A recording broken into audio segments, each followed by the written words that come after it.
দৃষ্টি আর দৃষ্টিভঙ্গি, এই সমগ্র লীলা হলো এই দুইয়ের। বিচিত্র হতে পারে, কিন্তু এটাই সত্যি। এবার আপনাকে একটা উদাহরণ দিয়ে বোঝাই। অনেক সময় আপনি কোনো ব্যক্তিকে এটা বলতে শুনবেন যে আমি আমার নিজের উপরে গর্ব করি, আমি নিজেকে নিয়ে গর্ব করি, আমি খুব ভালোভাবে আমার মা বাবার সেবা করি, ওনাদের আমি সবসময় সুখী রাখি, ওনাদের আমি একটা বাড়ি দিয়েছি, সকল সুখ সুবিধা দিয়েছি, ওনাদের জীবনে প্রত্যেক জিনিস দিয়েছি আর দেব যা তাদের প্রয়োজন। এবার আমাকে বলুন যে আপনি কে হন?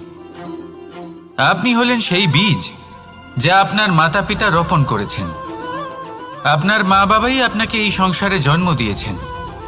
এবার এইসব কথার কি তাৎপর্য? এই হলো সেই ব্যক্তির দৃষ্টিভঙ্গি।